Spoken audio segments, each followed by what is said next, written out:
Ma sœur a reçu un voyage en Europe tout frais payé pour son anniversaire. Papa l'a prise dans ses bras. Meilleures histoires de Reddit. Je ne pense pas que j'oublierai un jour cet anniversaire. Il a commencé comme tous les autres. Mon père faisant sauter des pancakes dans la cuisine, ma mère fredonnant une vieille chanson pop de sa jeunesse, et ma sœur Claire, déjà collée à son téléphone, riant de ce que son ami venait de lui envoyer. L'odeur de sirop et de beurre emplissait l'air. Mais en dessous, je pouvais sentir quelque chose d'autre. Quelque chose qui s'était accumulé depuis des années. Un déséquilibre silencieux avec lequel j'avais appris à vivre, du genre qui vous fait vous demander si l'amour peut être conditionnel. Je m'appelle Dylan. J'ai 19 ans. Et jusqu'à ce matin-là, je n'avais pas réalisé jusqu'où irait le favoritisme de ma famille. Pour comprendre ce qui s'est passé, vous devez savoir comment les choses fonctionnaient habituellement chez nous. Claire, de 2 ans mon aînée, était l'enfant prodige. Elle était du genre à oublier de faire la vaisselle et à se faire féliciter d'être trop occupée à étudier. Moi, en revanche, je pouvais passer un week-end entier à aider papa à réparer le Porsche ou à repeindre le garage et m'entendre dire que je devrais contribuer davantage à la maison. Ce n'était pas seulement pour de petites choses non plus.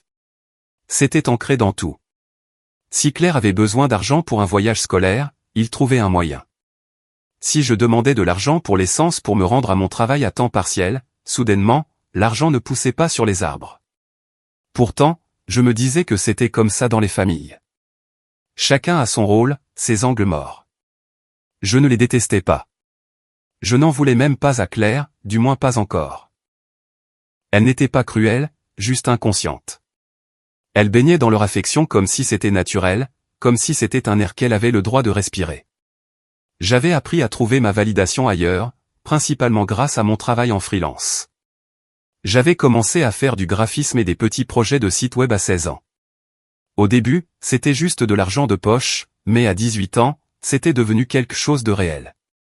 Je gagnais assez pour aider avec les factures, les courses, et même une partie de l'hypothèque lorsque les heures de mon père ont été réduites. Il ne demandait jamais vraiment d'où venait l'argent, il l'acceptait simplement quand je le proposais. Ça ne me dérangeait pas. Les aider me faisait du bien. Je pensais que peut-être, juste peut-être, il commencerait à me voir différemment. Cet espoir s'est brisé le jour de mon 19e anniversaire. Je me souviens que papa a appelé tout le monde dans le salon après le petit déjeuner. Il y avait des cadeaux sur la table basse, tous soigneusement emballés, une petite pile d'un côté et un énorme sac cadeau de l'autre. Mon nom était écrit en petites lettres soignées sur 2 des petits paquets. Le nom de Claire était étalé en lettres dorées sur le grand sac. Très bien, dit papa en souriant. Commençons par le garçon dont c'est l'anniversaire. Je me suis assis, essayant déjà de réprimer cette étrange sensation de poids dans ma poitrine. Je ne m'attendais pas à grand-chose. Peut-être un pull, peut-être quelque chose de petit, mais attentionné.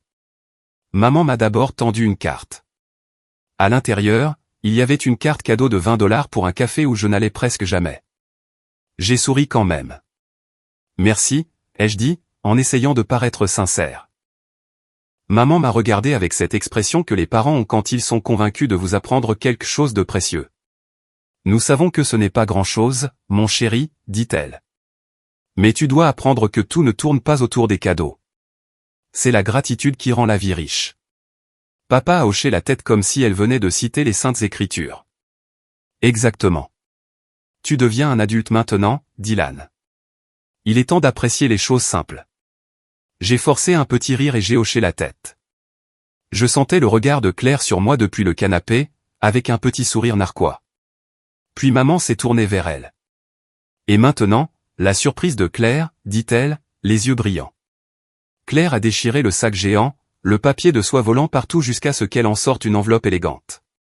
Quand elle l'a ouverte, sa mâchoire est tombée. Pas possible, a-t-elle haleté.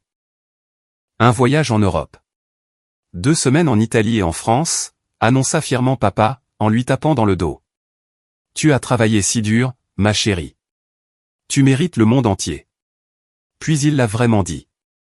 Il l'a prise dans ses bras et a murmuré assez fort pour que je l'entende, tu mérites le monde entier. Cette phrase s'est plantée dans ma tête comme une écharde. J'étais assis là, tenant une carte cadeau de 20 $ et un sermon sur la gratitude, pendant que ma sœur recevait des vacances de rêve. Tout le monde riait, s'étreignait, prenait des photos. Je suis resté assis là, souriant crispement, prétendant que ma gorge ne se serrait pas. Plus tard, pendant qu'il préparait ses affaires de voyage et parlait des visites à Rome, je suis monté. Je me suis assis à mon bureau, fixant mon ordinateur portable, le même ordinateur qui payait les factures dont il se vantait de pouvoir honorer malgré les temps difficiles. J'ai vérifié mon compte en banque. Le dernier virement d'un client était arrivé la nuit précédente. J'avais gagné assez pour couvrir un autre mois d'hypothèque. Mais cette fois, je ne me sentais pas fier. Je me sentais juste stupide. Ce soir-là, après le dîner, papa est entré dans ma chambre. « Salut, mon grand », dit-il, s'appuyant sur le cadre de la porte. « Tu étais un peu silencieux tout à l'heure. Tout va bien ?» J'ai hoché la tête. « Ouais, juste fatigué. » Il a souri faiblement. « Tu sais, un jour tu nous remercieras de ne pas t'avoir gâté. Le voyage de Claire n'est pas une question d'argent. C'est pour reconnaître le travail acharné, n'est-ce pas, ai-je dit, en gardant un ton neutre. Il n'a pas décelé l'amertume. Il a simplement hoché la tête et tapoté le cadre de la porte avant de partir. Repose-toi bien. Quand il est parti, je suis resté assis là pendant un long moment. J'ai pensé à toutes les nuits où j'étais resté éveillé à coder des sites web, à concevoir des logos, à régler leurs finances quand ils ne savaient même pas ce qui était dû. J'ai pensé à la façon dont maman avait souri à Claire ce matin-là. Si pleine de fierté. J'ai alors réalisé quelque chose. Ce n'était pas seulement du favoritisme. C'était de l'aveuglement. Ils ne me voyaient pas. Pas vraiment. Pour eux, j'étais un filet de sécurité, un plan de secours, un fils silencieux qui ne se plaignait pas. Alors, j'ai pris une décision. Vers minuit, j'ai commencé à faire mes valises. Pas de façon dramatique, juste tranquillement, méthodiquement. Ordinateur portable, chargeur, vêtements, l'essentiel. Je n'ai même pas laissé de mots. J'économisais de l'argent depuis des mois, pensant que je pourrais déménager d'ici l'été. Je n'avais simplement pas prévu que cela se produirait du jour au lendemain. Mais assis là, entouré du léger son du rire de Claire en bas, alors qu'elle montrait à maman un vlog de voyage sur Paris, c'est soudainement apparu comme la seule chose logique à faire. À 1h du matin, j'étais parti. J'ai loué un petit studio en ville. Rien d'extraordinaire, mais c'était à moi. Le lendemain matin, j'ai désactivé le partage de localisation et bloqué leur accès à mes comptes en ligne. Pour une fois, je ne me sentais pas coupable. Pendant quelques jours, il y eut le silence. Puis les appels ont commencé. D'abord, quelques appels manqués de maman, puis un SMS de papa. « Où es-tu ? Il faut qu'on parle. » Je les ai ignorés, mais à la fin de la semaine, mon téléphone n'arrêtait pas de vibrer. Ils n'étaient plus en colère. Ils étaient paniqués. J'ai finalement répondu un soir, juste pour voir ce qu'ils voulaient. « Dylan ? » La voix de maman a craqué au téléphone. « On ne peut pas payer l'hypothèque. Le compte est vide. » Que s'est-il passé ? Je me suis adossé à ma chaise, fixant le plafond. « Que s'est-il passé ? » ai-je répété doucement. J'ai arrêté de la payer. Il y eut un silence, puis une inspiration brusque. Arrêté ? Comment ça, tu as arrêté ? Tu la couvrais depuis février. On pensait que... Point que je continuerais à le faire pour toujours, ai-je dit. Sans même que vous le remarquiez, sans un merci. Sans même une carte qui ne soit pas un sermon sur la gratitude. La voix de papa est intervenue, rauque et tremblante. Dylan, mon fils, ce n'est pas drôle. Nous avons des factures. Nous avons des responsabilités. Moi aussi, les jeux coupés, et je les ai gérés seul. Je pouvais entendre la panique dans leur voix se transformer en autre chose. De la culpabilité peut-être, ou une prise de conscience, mais je ne les ai pas laissés parler. J'ai bien appris la gratitude, ai-je dit calmement. Seulement, pas celle que vous vouliez m'inculquer. Et puis j'ai raccroché. Ce fut la dernière fois que j'entendis leur voix pendant un long moment. Mais ce qui s'est passé après, c'est là que les choses se sont vraiment compliquées. Car lorsque les gens perdent la personne qu'ils tenaient pour acquise, ils commencent à voir à quel point ils dépendaient d'elle. Et mes parents, ils étaient sur le point d'apprendre cette leçon de la manière la plus dure possible. La première semaine après mon départ fut la plus silencieuse de toute ma vie. Pas de bruit de pas devant ma porte, pas de réunion de famille passive-agressive, pas de rappel constant que je devrais essayer d'être plus comme ma sœur. Mon nouvel appartement était minuscule, juste un studio avec des murs beiges, un cadre de fenêtres fissuré et un matelas par terre. Mais je l'adorais. C'était la liberté. Pour la première fois, chaque son dans la pièce était le mien. Le doux bourdonnement de mon ordinateur portable, le clic de mon clavier, l'ébullition de nouilles instantanées bon marché. Je me suis jeté dans le travail. Les clients affluaient. Principalement de petites entreprises qui avaient besoin de sites web ou de conception publicitaire. Le bouche à oreille s'est répandu rapidement parce que je me souciais réellement des projets. Je n'étais pas riche, mais j'étais stable et, plus important encore, j'étais en contrôle. Mes parents n'ont pas abandonné facilement, cependant. Après que j'ai raccroché ce soir-là, ils m'ont envoyé des SMS tous les jours. Au début, ils ont essayé la culpabilité. Nous n'arrivons pas à croire que tu abandonnerais ta famille comme ça. Ta sœur n'arrête pas de pleurer, Dylan. Tu lui manques. As-tu la moindre idée de la difficulté des choses pour nous en ce moment? Puis est venue la manipulation déguisée en sollicitude. Nous voulons juste savoir que tu es en sécurité. Tu peux rester en colère, mais s'il te plaît, viens dîner à la maison. Discutons-en. Je n'ai pas répondu. J'avais dit tout ce que j'avais à dire. Mais un soir, environ 2 semaines après l'anniversaire, ma sœur m'a envoyé un SMS. Son message est apparu alors que je terminais la conception d'un logo. Claire, hey, tu ne parles vraiment plus à maman et papa. Moi, pas pour le moment. Claire, il panique. Tu les as un peu pris de court. Moi, est-ce qu'ils t'ont dit pourquoi? Claire, ils ont dit que tu surréagissais. Que c'est juste une histoire d'argent. Moi, ouais, je me doutais qu'ils diraient ça. Elle a marqué une longue pause, puis un autre SMS. Claire, écoute, je sais que l'histoire de l'Europe avait l'air mauvaise, mais ce n'est pas comme si je l'avais demandé. Ils m'ont fait la surprise. J'ai fixé l'écran, la mâchoire serrée. Elle avait raison. Elle ne l'avait pas demandé, mais elle n'avait pas non plus hésité à s'en vanter. Son Instagram était rempli de publications sur la manifestation de ses rêves et le travail acharné qui paie, pendant que j'étais assis dans mon studio d'une pièce à manger des nouilles. Moi, je sais que tu ne l'as pas demandé, mais c'est le schéma. Claire, tu obtiens tout. Je reçois des leçons. Claire, ce n'est pas vrai. Moi, tu as eu un voyage en Europe. J'ai eu une carte cadeau pour un café et un discours sur la gratitude. Claire, tu es excessif. Moi, peut-être, mais je suis aussi libre maintenant. Elle n'a pas répondu. Je crois que c'était la première fois que je lui tenais tête sans m'excuser après.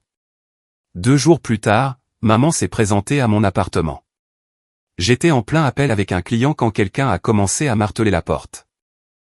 J'ai coupé mon micro, m'attendant peut-être à une livraison de colis, mais non, c'était sa voix, tremblante d'un mélange de frustration et d'inquiétude. Dylan, ouvre la porte, s'il te plaît. J'ai hésité, puis je l'ai ouverte à moitié. Elle avait l'air épuisée. Ses cheveux étaient en bataille, les yeux rouges, le maquillage coulé. C'était comme si elle n'avait pas dormi correctement depuis des jours. Maman, ai-je dit doucement. Tu n'aurais pas dû venir ici. Elle s'est avancée comme si elle allait forcer la porte, mais je n'ai pas bougé. Nous sommes morts d'inquiétude. Ton père n'est plus lui-même. Claire est sur le point de partir pour son voyage et elle est dans tous ses états à cause de tout ça. J'ai cligné des yeux. Elle est dans tous ses états. Ne prends pas ce ton, dit-elle sèchement. Tu as disparu sans un mot. Tu nous as laissé nous débrouiller avec les factures, les responsabilités. Vous voulez dire vos responsabilités, les jeux interrompus. Elle a froncé les sourcils. Nous sommes une famille, Dylan. On s'entraide. J'ai laissé échapper un petit rire. Non pas parce que c'était drôle, mais à cause de l'absurdité de ces mots venant d'elle. Je vous ai aidé. Pendant des mois. J'ai payé pour des choses que vous n'avez même pas remarquées. Et quand j'ai arrêté, vous l'avez enfin réalisé. Ses lèvres se sont pincées en une fine ligne. L'argent ne fait pas tout, n'est-ce pas, ai-je dit. Mais apparemment, c'est assez pour envoyer Claire en Europe. Son expression a changé. Culpabilité, puis attitude défensive. Tu déformes les choses. Ce voyage était une récompense pour ses efforts. Elle a étudié, travaillé dur. Je travaille depuis que j'ai 16 ans, ai-je lâché, ma voix s'élevant pour la première fois. Vous vous en fichiez simplement parce que ce n'était pas le genre de succès dont vous pouviez vous vanter auprès de vos amis. Le silence qui a suivi était lourd. Pendant une seconde, j'ai cru qu'elle allait vraiment s'excuser. Mais ensuite, elle a soupiré et secoué la tête. « Tu as changé, dit-elle. Tu es amère. Ce n'est pas toi. Peut-être que j'ai finalement arrêté de faire semblant. » Elle est restée là un instant de plus, puis a dit doucement, « On trouvera une solution sans toi. » Et elle est partie. J'ai fermé la porte et je me suis appuyé contre elle, tremblant, non pas de colère, mais juste d'épuisement. Quelques heures plus tard, j'ai reçu un autre SMS de Claire. « Claire, qu'est-ce que tu as dit à maman ?» Elle est rentrée en pleurant. Moi, la vérité. « Claire, tu es en train de détruire cette famille, Dylan. » Moi, non, je ne fais que cesser de la maintenir à bout de bras. Ce soir-là, j'ai mis la conversation de groupe en sourdine de façon permanente. La semaine suivante a été de nouveau calme, presque paisible, jusqu'à ce que ma tante appelle. Ma tante Laura est le genre de personne qui entend toujours tout. Elle est la plaque tournante officieuse des ragots de la famille. Quand elle a appelé, je savais que ce n'était pas pour prendre de mes nouvelles. C'était pour fouiner. « Dylan, mon chéri, dit-elle de cette voix mielleuse. Tes parents sont si inquiets. Ils ont dit que tu avais déménagé soudainement. Que se passe-t-il ? » J'ai hésité. Juste besoin d'espace. Eh bien, dit-elle en baissant le ton, ils ont mentionné des problèmes d'argent. Je ne voulais pas être indiscrète, mais ça a l'air sérieux. J'ai serré la mâchoire.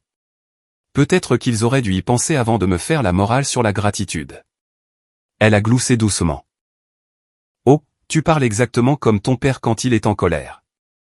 Je n'ai pas répondu.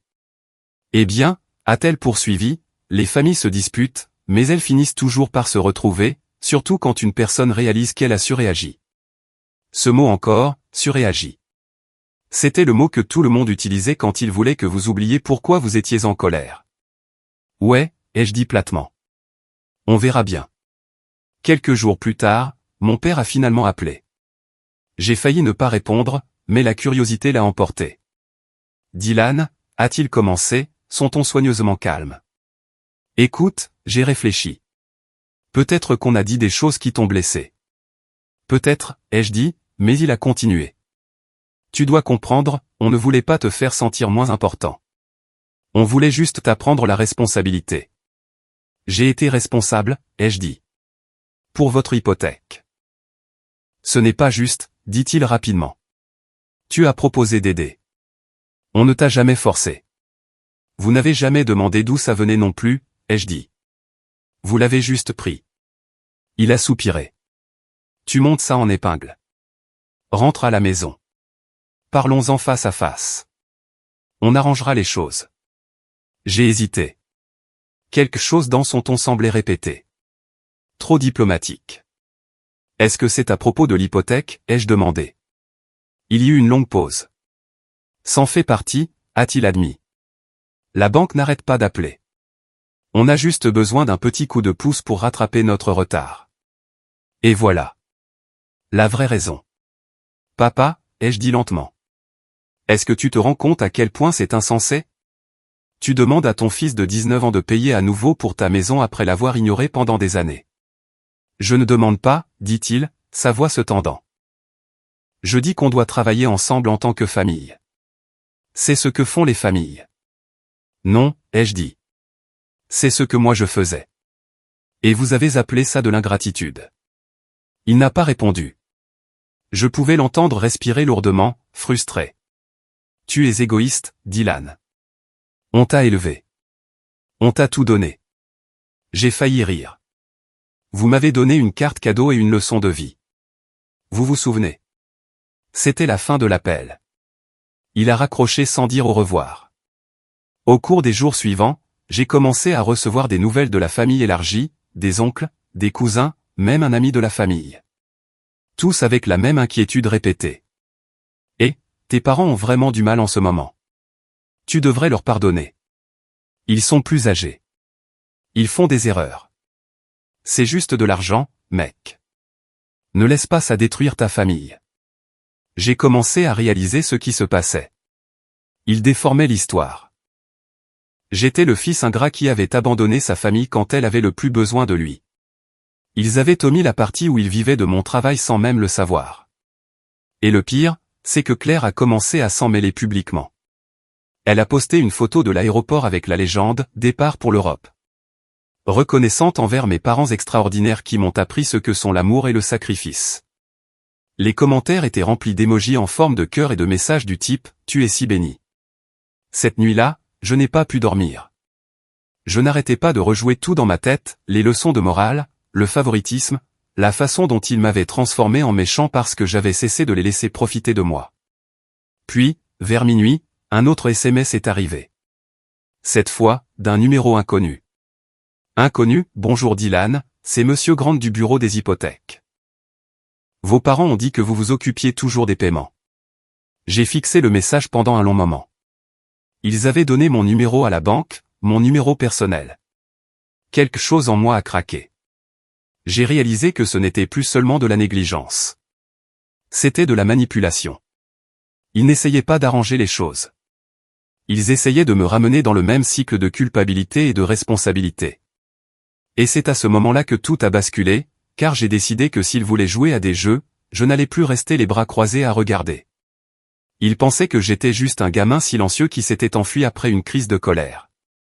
Ils n'avaient aucune idée que j'avais gardé des registres, suivi les paiements, conservé les reçus, construisant quelque chose de bien plus grand qu'ils ne l'imaginaient. Ils avaient confondu la gentillesse avec la faiblesse, mais plus pour très longtemps.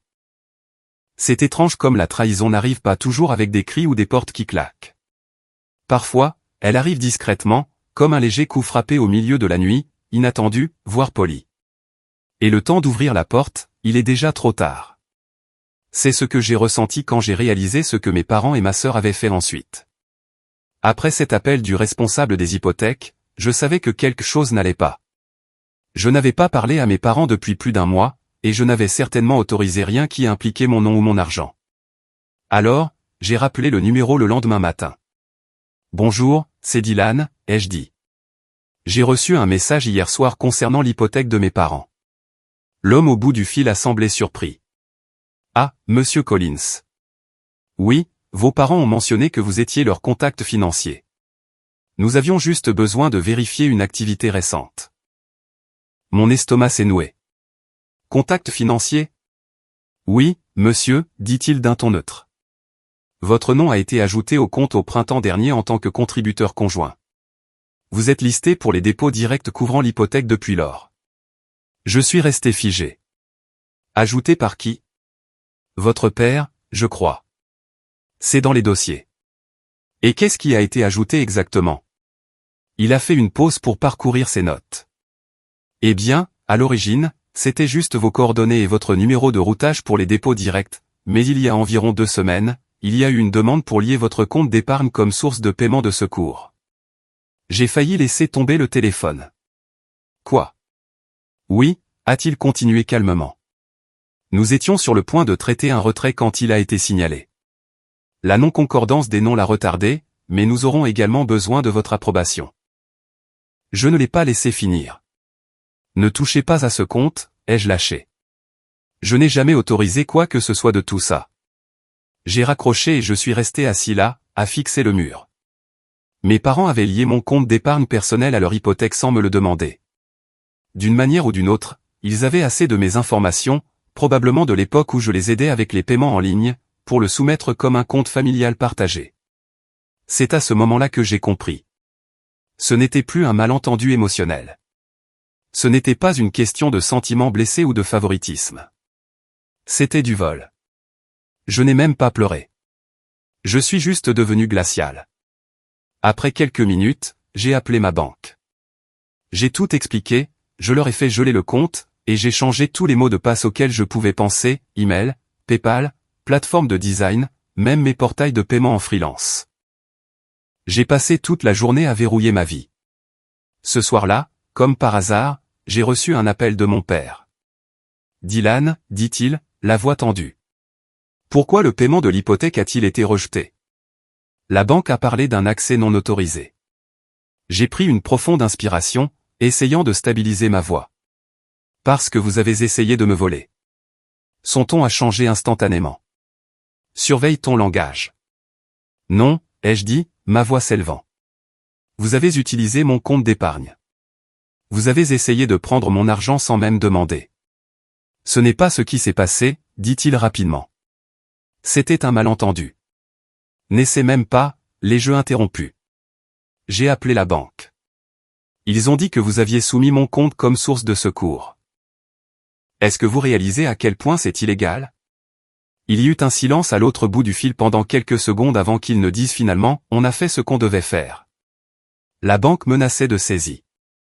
Tu fais partie de cette famille, Dylan. Tu devrais vouloir aider. Aider, ai-je répété, ma voix tremblant de colère. Vous voulez dire me renflouer à nouveau sans mon consentement? Tu montes ça en épingle, a-t-il lâché. Tu as toujours été si sensible. Tu gagnes un peu d'argent et soudain, tu te crois meilleur que tout le monde. J'ai ri amèrement. Meilleur? Je porte cette famille discrètement depuis des années et vous m'appelez ingrat. Vous n'avez même pas demandé. Vous m'avez volé. Baisse la voix, a-t-il aboyé. Tu ne parles pas comme ça à ton père. Alors, agis comme tel, ai-je dit avant de raccrocher. Pour la première fois, je n'ai ressenti aucune culpabilité après avoir mis fin à un appel. Juste une fureur froide et profonde. Mais le lendemain, les choses ont empiré. Quand j'ai ouvert mon ordinateur portable pour vérifier mon portail freelance, mon compte principal était verrouillé. Il était indiqué « Activité suspecte détectée ». Veuillez vérifier votre identité. J'ai contacté le support et après une heure d'échange, ils m'ont dit que quelqu'un avait essayé de changer mon email de récupération. La demande provenait d'une adresse IP correspondant à la maison de mes parents. J'ai senti mon estomac se tordre. Mon père avait peut-être été assez désespéré pour utiliser mon compte pour envoyer des paiements, ou pire, pour accéder directement à mes revenus. Cette nuit-là, je suis retourné dans mon ancien quartier pour la première fois depuis mon déménagement. Je ne suis pas allé chez eux. Je me suis garé de l'autre côté de la rue et je suis resté assis là. Les fenêtres étaient allumées. À travers les rideaux, je pouvais voir ma mère s'affairer dans la cuisine. Mon père était assis dans son fauteuil habituel, tapant sur son ordinateur portable. Et là, assise à côté de lui, se trouvait Claire. Elle était rentrée d'Europe plus tôt. Je n'ai même pas eu à deviner pourquoi. Quand j'ai finalement eu le courage d'aller à la porte, ma mère a ouvert presque immédiatement, comme si elle attendait. Son visage s'est illuminé une seconde avant qu'elle ne voie mon expression. « Dylan, dit-elle prudemment. Tu ne devrais pas débarquer comme ça. Je n'aurais pas à le faire si vous n'aviez pas essayé de me voler, ai-je dit platement. Son sourire s'est effacé. Ce n'est pas juste. Tu présentes les choses de manière si laide. C'est laid, ai-je dit. Vous avez utilisé les informations de mon compte sans permission. C'est de la fraude. Ne parle pas comme ça, dit-elle sèchement, jetant un coup d'œil vers le salon. Ta sœur peut t'entendre. Bien, ai-je dit plus fort. Peut-être qu'elle apprendra ce qu'est réellement l'éthique familiale. Papa s'est levé, fronçant les sourcils. Tu fais une scène. Je fais passer un message, ai-je rétorqué. Vous avez franchi toutes les limites. Vous avez agi dans mon dos, essayé d'accéder à mon argent, puis vous avez fait comme si je vous le devais. Claire s'est levée du canapé, croisant les bras. Peux-tu te calmer? Tu as l'air fou. Ce n'est que de l'argent. Je me suis tourné lentement vers elle. Facile à dire quand c'est toi qui reçois des vacances gratuites. Ses yeux se sont plissés. Tu es encore amer à ce sujet. Mon Dieu, tu ne peux vraiment rien laisser passer. Je peux laisser passer des choses, ai-je dit doucement. Mais le vol n'en fait pas partie. Papa s'est avancé, son ton passant à ce registre calme et condescendant qu'il utilisait toujours quand il voulait mettre fin à une dispute sans vraiment l'aborder. Dylan, tu dois comprendre que ça ne nous concerne pas seulement. Cette maison nous appartient à tous. Tu as grandi ici. Cette hypothèque est autant ta responsabilité que la nôtre. Non, ai-je dit, ma voix ferme. Ce n'est pas le cas. J'ai 19 ans. Je n'ai pas signé ce prêt. C'est vous qui l'avez fait.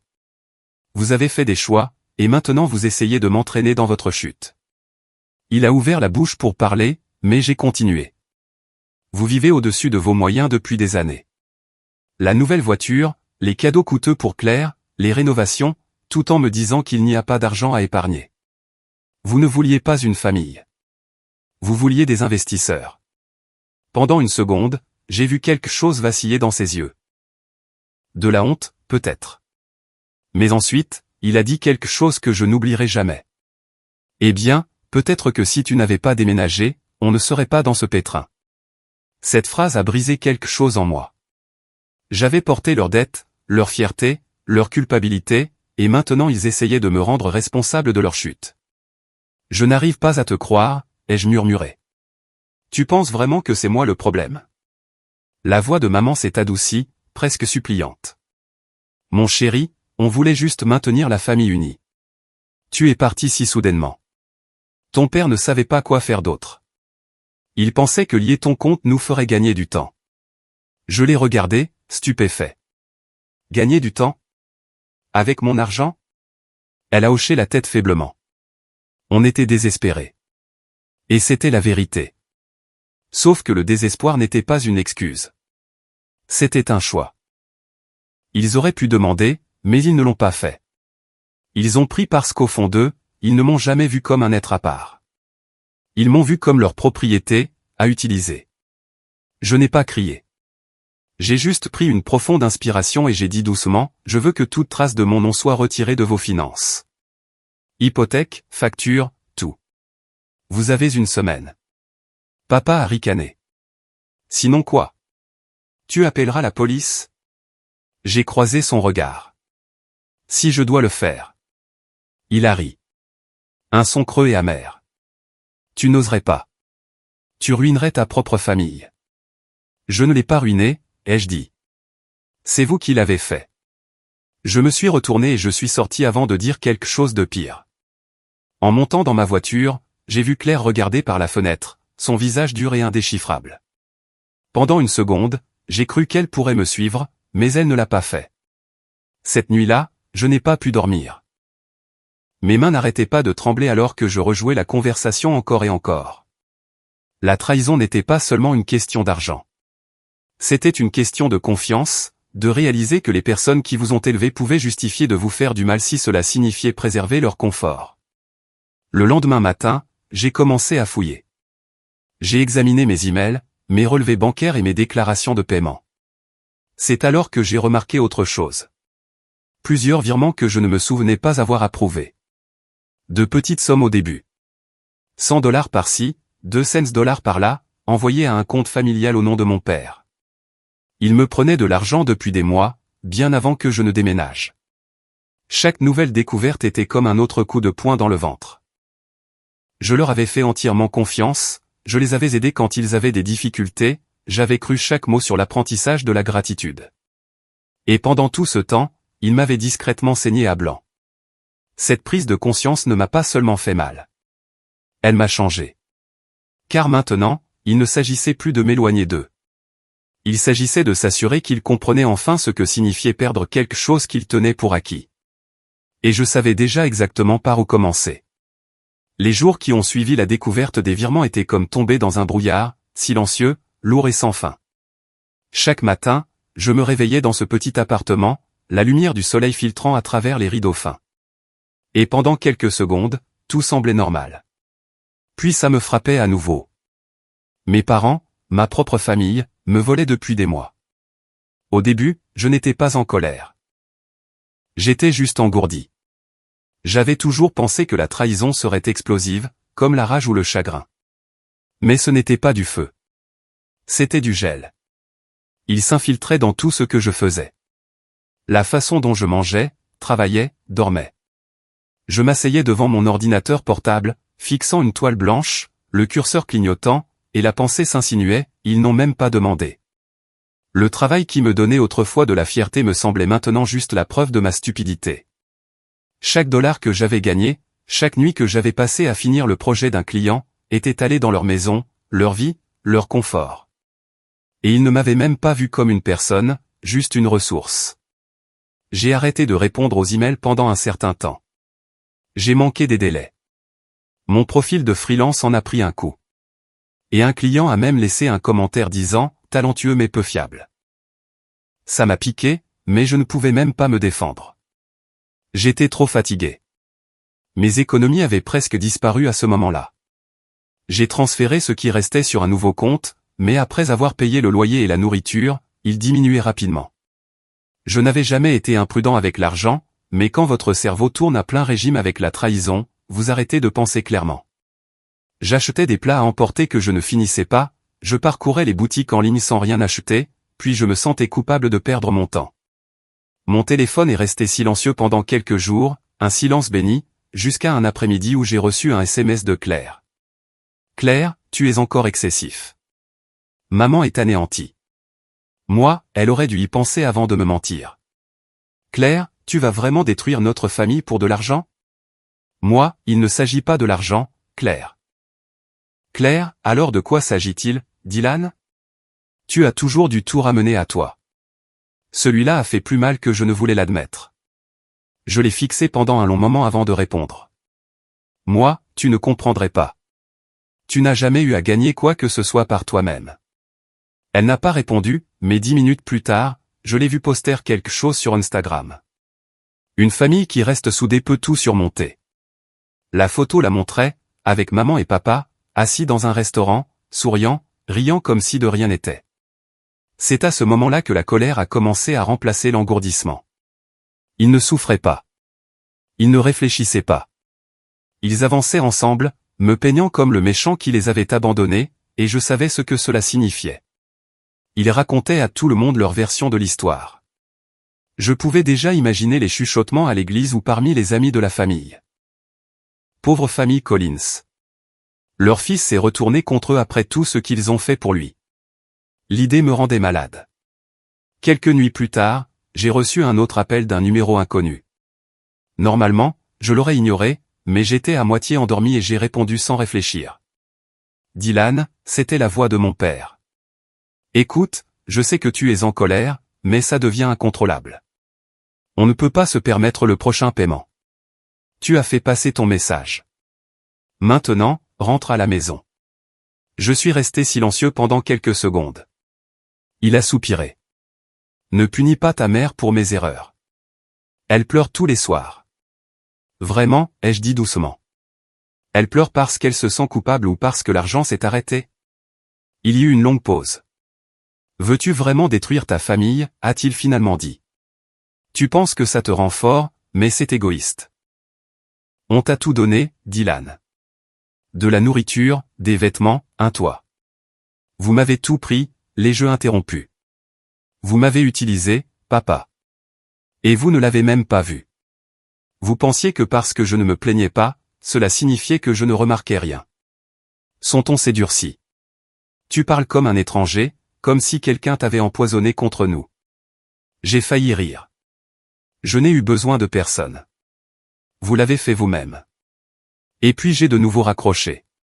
Cette nuit-là, je n'ai pas pu dormir. Les murs de mon appartement semblaient plus proches que d'habitude. Je n'arrêtais pas de penser à ce qu'il avait dit. On t'a tout donné. C'était le genre de phrase que les parents utilisent quand ils veulent réécrire l'histoire.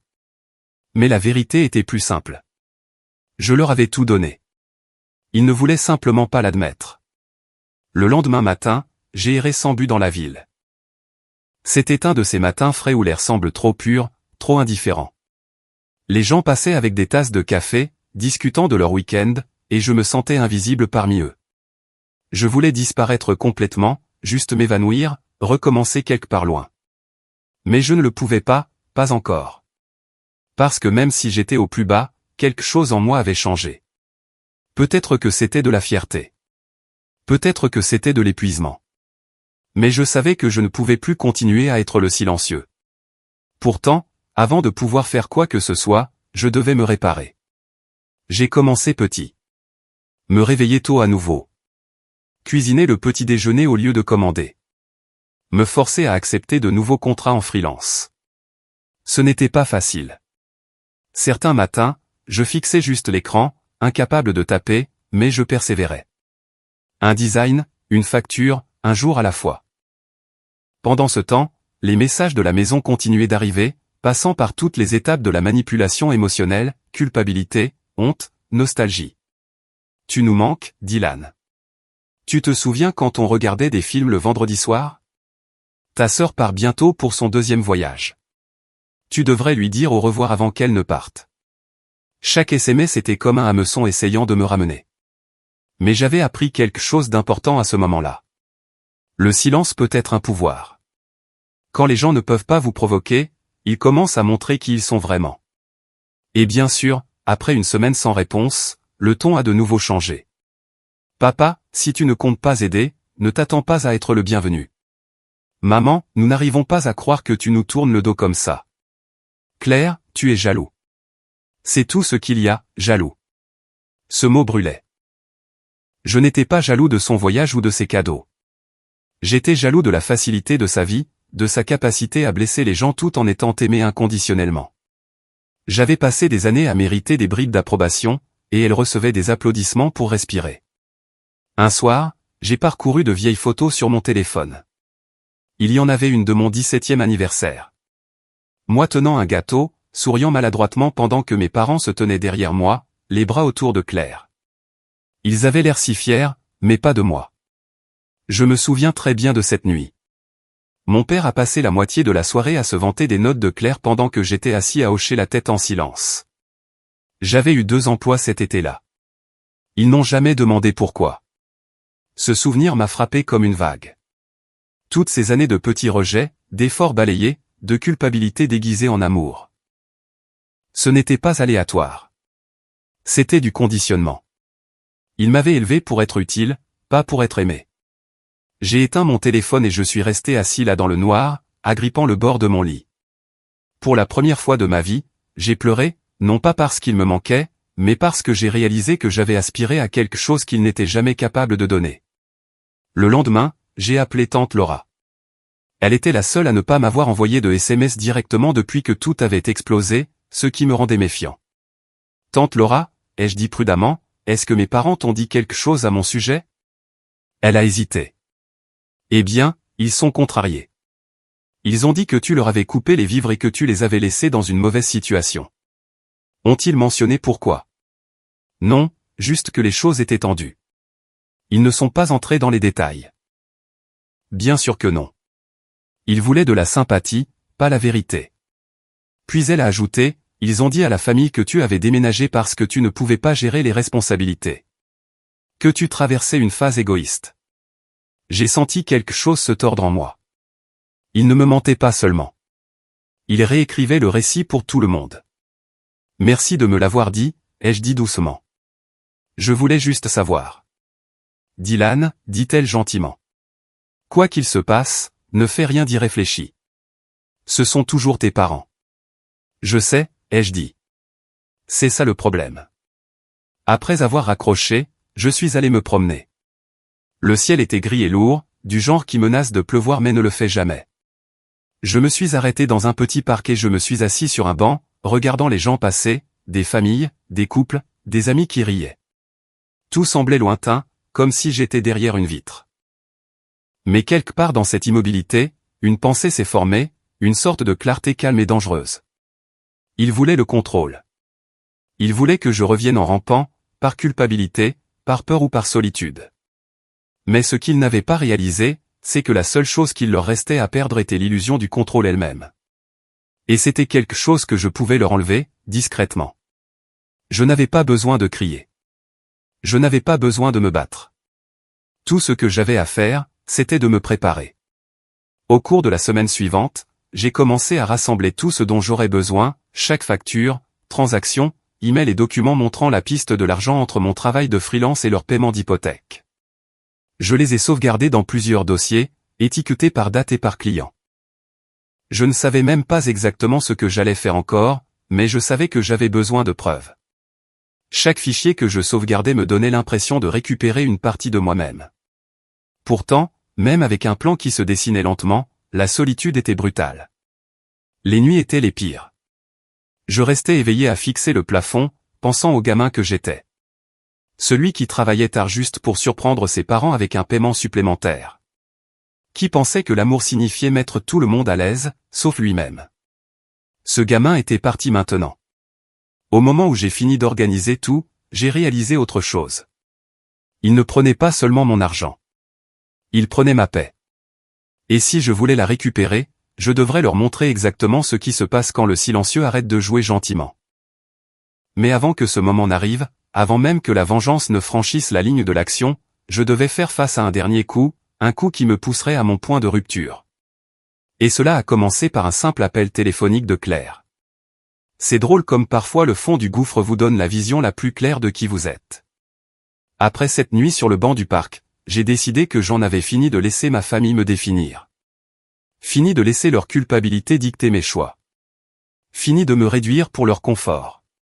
Le matin après que l'appel de Claire soit arrivé, je n'ai pas décroché tout de suite. J'ai laissé sonner. J'ai regardé son nom clignoter sur mon téléphone comme un écho d'une vie passée. Quand ça s'est finalement arrêté, je suis resté en silence pendant quelques secondes.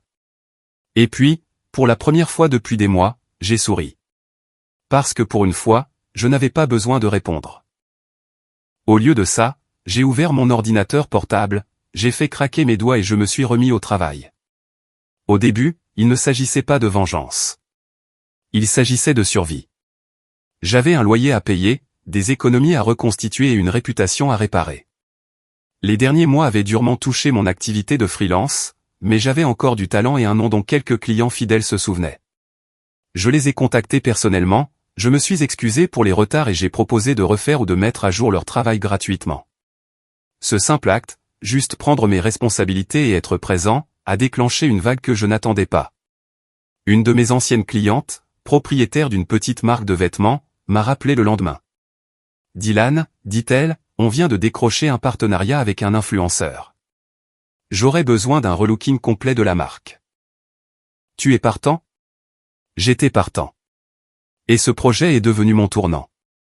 Pendant des semaines, je me suis consacré à cette marque. Nouveau logo, site web épuré, maquette professionnelle. J'ai perdu le sommeil, sauté des repas, mais pas à cause du stress cette fois. Par motivation, par détermination. Quand l'influenceur a finalement posté le lancement, leur site a explosé. Les ventes ont triplé en une semaine. La propriétaire de la marque m'a envoyé un message, « C'est toi qui as fait ça. Tu es un génie. » Ce message m'a touché plus que n'importe quel compliment que ma famille m'ait jamais fait, car cette fois, ce n'était pas une question d'obligation. C'était mérité. Le bouche-à-oreille s'est rapidement répandu dans le circuit des petites entreprises. Soudain, j'avais des messages privés et des emails de propriétaires de boutiques, de coachs, de petites agences, tous voulant de l'aide pour le design ou les sites web. C'était le chaos, mais le genre de chaos qui ressemblait à du progrès. J'ai augmenté mes prix. Ils ont continué à venir. Pour la première fois de ma vie, je n'avais pas l'impression de survivre. Je construisais. J'ai utilisé une partie de mes nouveaux revenus pour louer un appartement plus grand, pas accent grave-l'œil, mais lumineux et ouvert avec un véritable espace de travail et un petit balcon donnant sur la ville. Je l'ai meublé avec des choses qui étaient à moi, mon bureau, mes étagères, mon petit coin café. Pas de meubles de seconde main. Aucune culpabilité attachée à quoi que ce soit. Je me souviens d'être assis là un soir, une tasse de café à la main, regardant les lumières de la ville scintiller et pensant, c'est ça, la liberté. Pendant ce temps, je suis resté complètement silencieux avec ma famille. Pas un appel, pas un SMS. Je n'ai même pas regardé leurs réseaux sociaux, mais je savais qu'ils me surveillaient. Claire m'avait toujours bloqué, mais j'ai vu qu'un de ses amis avait aimé une de mes publications, une montrant mon nouvel espace de travail avec la légende, construit ça à partir de rien. 2 heures plus tard, j'ai reçu un SMS de papa. Papa, tu sembles bien t'en sortir. Content de voir que tu te débrouilles. Moi, c'est le cas. Papa, peut-être que tu peux arrêter de garder rancune et passer dîner un de ces jours. On peut parler comme des adultes. Je n'ai pas répondu, car, parler comme des adultes, était son code pour « faisons comme si de rien n'était ». La vérité, c'est que mon silence était la conversation. Il disait tout ce que j'avais besoin de dire. Au cours des mois suivants, les choses n'ont fait que s'améliorer. Mon activité de freelance s'est transformée en quelque chose de plus grand, mon propre petit studio de design. J'ai embauché quelques travailleurs à temps partiel d'une communauté en ligne. Des gens comme moi, doués dans leur métier mais sous-payés et sous-estimés. Nous nous sommes appelés Kite Studio. Je n'en ai même pas parlé à ma famille. Ils ne méritaient pas de le savoir. Nous avons commencé à décrocher de vrais clients, des startups, des influenceurs, de petites marques de e-commerce. J'ai mis en place des systèmes, engagé un comptable, appris à faire du marketing correctement. Il y avait des nuits où je m'endormais à mon bureau, mais je me réveillais fier au lieu d'être épuisé. Je me sentais devenir quelqu'un de nouveau. Puis un jour, un message est arrivé qui m'a fait marquer une pause. C'était d'une ancienne professeure de lycée, Madame Porter. Elle avait vu mes créations en ligne et voulait que je parle à sa classe de commerce de la freelance et de l'indépendance. Debout devant cette classe quelques semaines plus tard, parlant de contrat, de liberté créative et de contrôle financier, quelque chose a fait tilt. J'étais confiant. Éloquent. Les gens écoutaient. Après, un des élèves est venu me voir et m'a dit « J'aimerais que mes parents soutiennent ce que je fais comme les vôtres ont dû vous soutenir. » Ça m'a un peu piqué, mais j'ai souri quand même. Parfois, ai-je dit, il faut d'abord se soutenir soi-même. C'est devenu ma devise silencieuse. J'ai arrêté de me définir par ce que ma famille m'avait fait. J'ai commencé à me définir par ce que j'avais construit malgré eux. Pourtant, cela ne signifiait pas que j'avais oublié. Loin de là. Parce que chaque fois que je me connectais à mon application bancaire, je voyais l'ancien compte listé en dessous, gelé, vide, portant toujours leur nom à côté du mien. C'était un rappel silencieux qu'une affaire non résolue attendait. Puis, quelques semaines plus tard, mon passé est revenu frapper à ma porte, littéralement. C'était un dimanche après-midi. Je travaillais sur des factures quand quelqu'un a sonné à ma porte.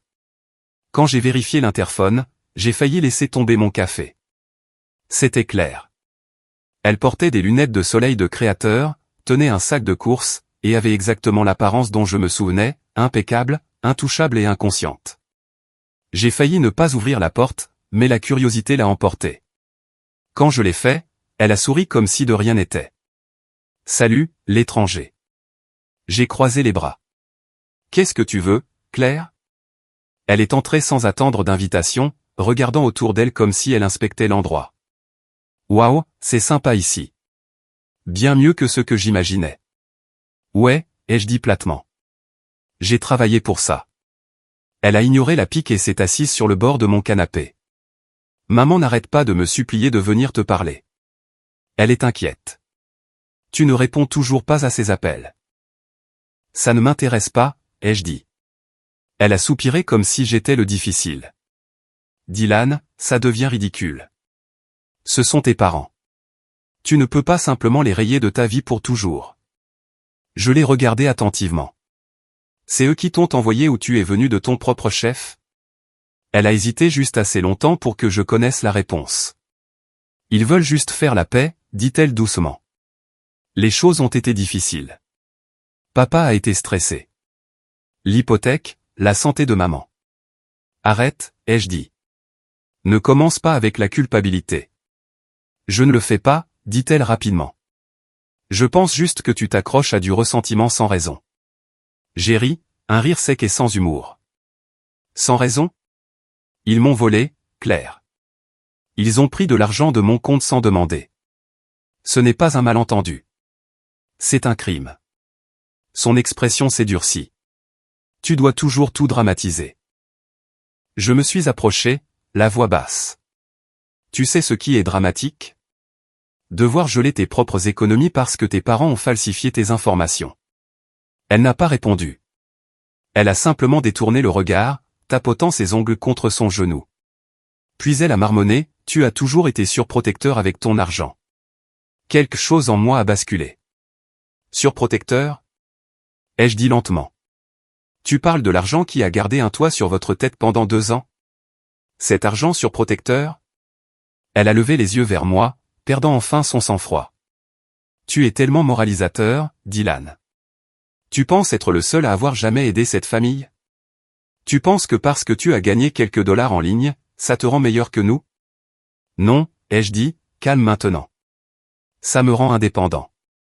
C'est quelque chose que tu ne comprendrais pas, elle s'est levée, sa voix s'élevant. Tu sais quoi? Très bien, reste amère. Mais quand les choses s'effondreront à nouveau, ne t'attends pas à ce qu'on vienne te sauver. J'ai souri faiblement. Vous ne m'avez jamais sauvé. J'ai juste finalement arrêté de vous sauver. Elle m'a lancé un regard noir, a attrapé son sac et est sortie en trombe. Dès que la porte s'est fermée, j'ai laissé échapper un souffle tremblant. Mes mains tremblaient, mais pas de peur, de clarté. Cette conversation était le dernier coup de pouce dont j'avais besoin. Ce soir-là, j'ai de nouveau ouvert mon ordinateur portable. Le dossier avec toutes mes preuves, reçus, dépôts, liens de compte, était resté intact pendant des mois. Je l'ai ouvert et j'ai réalisé quelque chose. Il ne s'agissait plus de vengeance. Il s'agissait de vérité. Ils avaient construit leur version de moi, le fils ingrat et égoïste, et l'avaient raconté à quiconque voulait bien écouter. Mais j'avais le pouvoir de montrer qui j'étais vraiment. Pas par des cris ou des disputes, mais par des preuves. Je ne savais pas encore exactement comment. Peut-être un rapport légal, peut-être une exposition publique, peut-être quelque chose de plus poétique, mais une chose était certaine. Leur illusion de contrôle était sur le point de prendre fin. Parce que ce qu'il y a de bien quand on remonte du fond du gouffre, c'est qu'une fois qu'on est assez haut, on n'a plus peur de tomber. Et j'étais plus haut que je ne l'avais jamais été. Je ne me suis pas réveillé un matin en pensant, aujourd'hui, je vais me venger. Ce n'était pas comme ça. C'était plus lent, plus silencieux, comme de réaliser que vous avez retenu votre souffle pendant des mois et de décider enfin d'expirer. La vengeance ne ressemblait plus à de la fureur. Elle ressemblait à de la concentration. Après la visite de Claire, quelque chose s'est mis en place en moi. Pour la première fois, je ne réagissais pas à eux. Je planifiais. Et plus j'y pensais, plus je réalisais que le pouvoir de ma famille sur moi n'était jamais venu de l'argent. Il venait de la réputation, du contrôle, de l'image qu'ils projetaient à tout le monde autour d'eux. Ils se souciaient plus de paraître bien que d'être bien. C'était la faiblesse que je pouvais utiliser. Ils avaient volé mon argent, déformé l'histoire et m'avaient dépeint comme le fils égoïste qui les avait abandonnés. Mais j'avais quelque chose de plus fort que des mots. Des preuves. Chaque paiement, chaque facture, chaque fois que je les avais renfloués quand ils étaient juste un peu en retard. J'avais des archives remontant à 2 ans, soigneusement rangées dans un dossier intitulé « Assistance financière Collins ». J'avais même gardé des copies de leurs emails me remerciant de les aider avec les factures. Je n'avais pas réalisé à quel point j'avais collecté de preuves simplement en étant responsable. J'ai commencé par créer une chronologie numérique. Chaque transaction, chaque virement bancaire, organisé par date. Ensuite, j'ai ajouté des captures d'écran de SMS et de mails. Maman demandant un peu d'aide pour les factures d'électricité. Papa m'envoyant son numéro de compte. La demande Venmo de Claire pour l'argent du loyer qu'elle n'a jamais remboursé. Cela ressemblait à un dossier d'instruction. Et puis, comme je suis designer, je l'ai rendu beau. Je l'ai formaté en un rapport clair et lisible. Date, montant, contexte. Quand j'ai eu fini, cela ressemblait à un état financier impeccable, assez professionnel pour être remis à un avocat. C'était la première étape.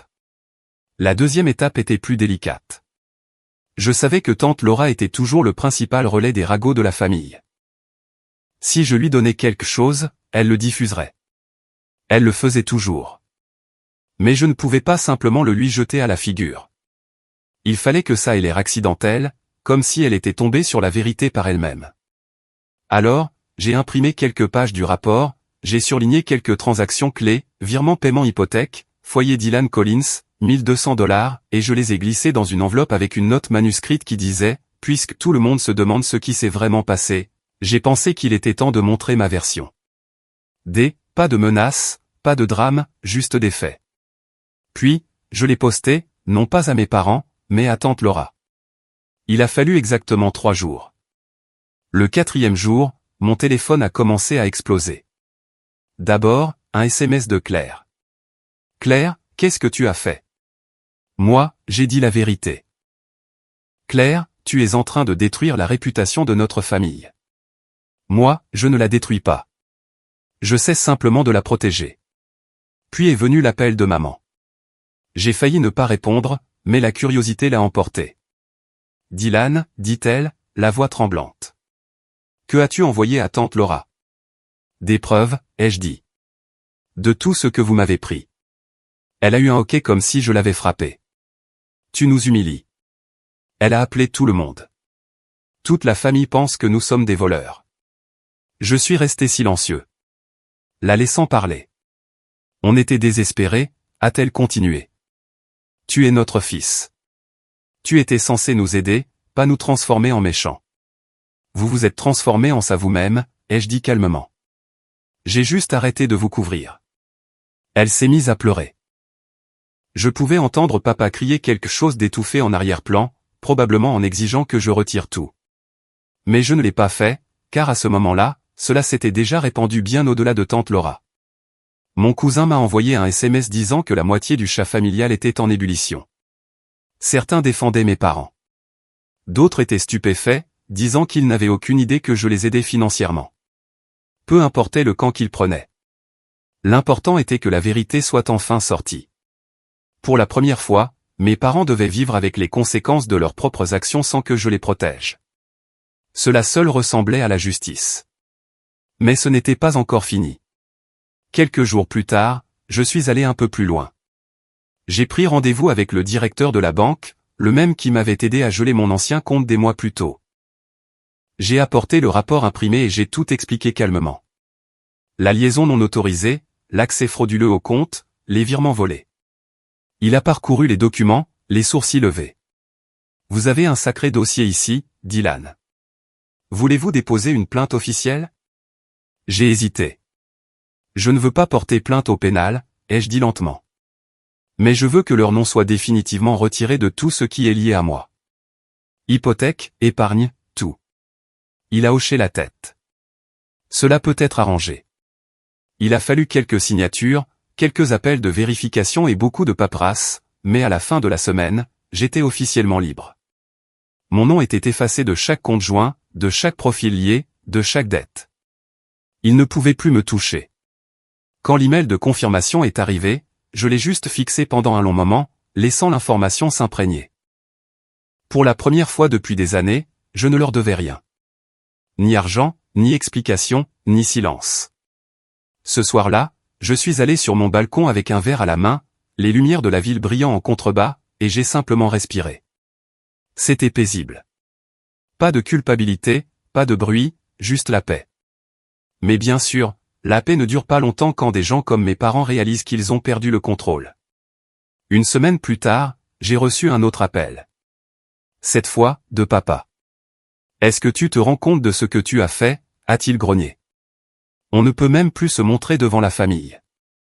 Tes tantes ont monté tout le monde contre nous. »« Ce n'est pas moi qui ai fait ça, » ai-je dit.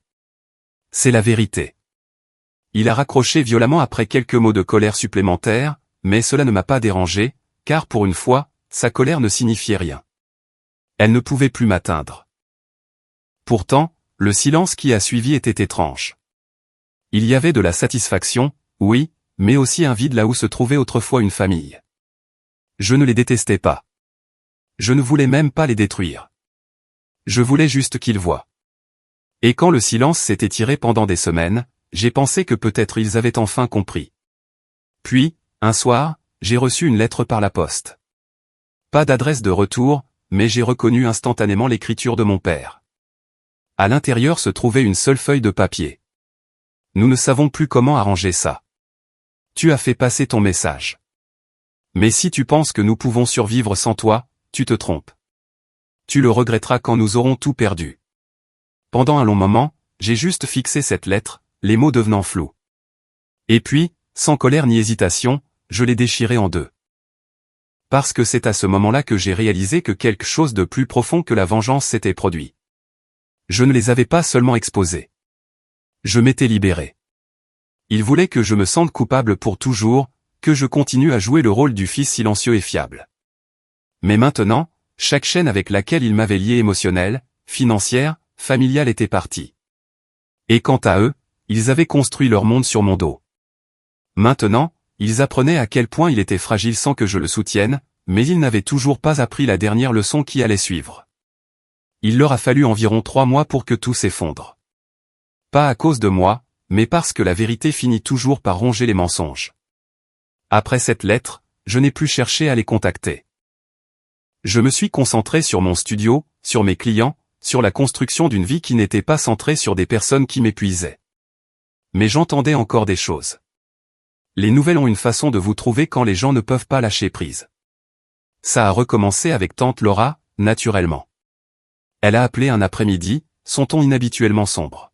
« Dylan, dit-elle doucement. Je pensais que tu devais savoir. La maison de tes parents a été mise en vente. Je n'ai rien dit. Ils ne pouvaient pas suivre les paiements. La banque les harcelait depuis des mois. Ils ont essayé de refinancer, mais après l'examen financier, elle a hésité. Disons simplement que l'absence de ton nom sur les documents n'a pas aidé. J'ai hoché la tête lentement. L'information s'installait comme une pluie froide. Je ne me sentais pas triomphant, juste résolu. Ils vont devoir emménager chez un parent pendant un certain temps, a-t-elle ajouté. Ils ont honte. Ta mère sort à peine de la maison. Je l'ai remercié de me l'avoir dit et j'ai raccroché. J'aurais dû ressentir de la pitié. Une partie de moi en ressentait, mais une autre partie, celle qui avait passé des années à être invisible, rabaissée et culpabilisée, ressentait quelque chose de plus proche de la clôture d'un chapitre. Claire, bien sûr, a essayé de déformer la situation. J'ai vu une de ses publications peu de temps après. Les moments difficiles nous apprennent qui nous sommes vraiment. Reconnaissante pour la famille malgré tout. Les commentaires étaient pleins de sympathie, mais il n'y avait pas de voyage en Europe cette fois. Pas de photos tape à accent grave-l'œil, pas de rire. Elle était devenue silencieuse aussi. Je savais pourquoi. Les retombées de mon rapport n'avaient pas seulement touché mes parents. Elles avaient exposé tout ce qu'ils avaient fait financièrement, y compris les cartes de crédit supplémentaires à son nom que maman avait discrètement remboursées en utilisant mes virements. Quand ces paiements se sont arrêtés, sa liberté aussi. C'était comme regarder un château s'effondrer de l'intérieur. Un mois plus tard, j'ai croisé maman de manière inattendue dans une épicerie. Elle avait l'air plus âgée, plus mince, plus petite en quelque sorte. Quand elle m'a vu, elle s'est figée, les yeux grands ouverts comme si elle avait vu un fantôme. Dylan, a-t-elle murmuré. J'ai failli passer sans m'arrêter, mais quelque chose en moi s'est un peu adouci, alors je me suis arrêté. Salut, maman. Nous sommes restés là un moment, entourés par le bourdonnement des caisses et le bavardage silencieux. Elle a baissé les yeux sur ses mains. Ton père cherche du travail, a-t-elle finalement dit. Les choses ont été difficiles.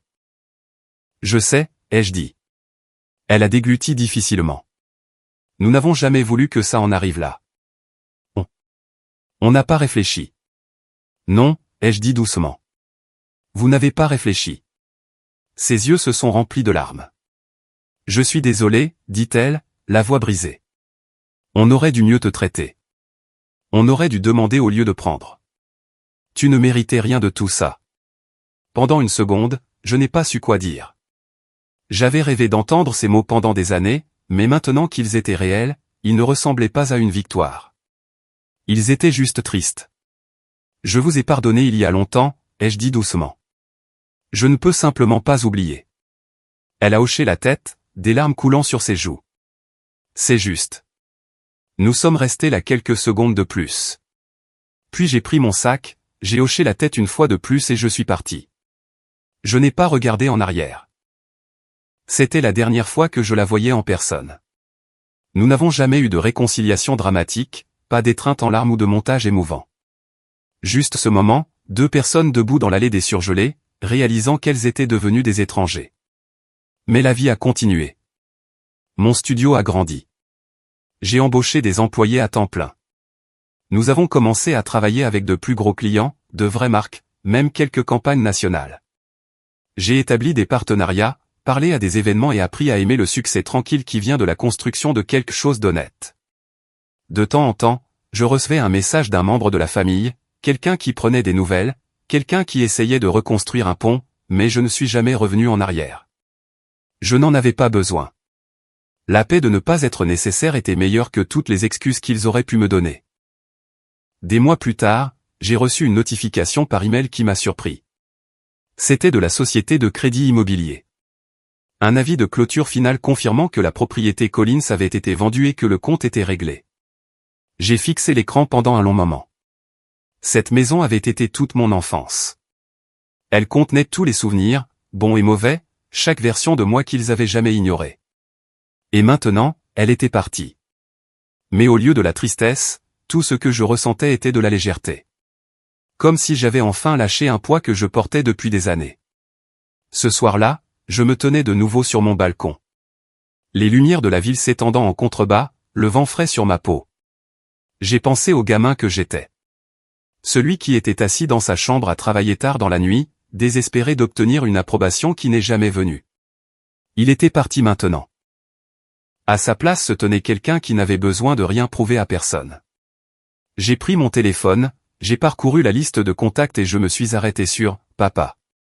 Pendant une seconde, j'ai pensé à appeler, à dire quelque chose, peut-être même au revoir. Mais ensuite, j'ai réalisé que je l'avais déjà fait.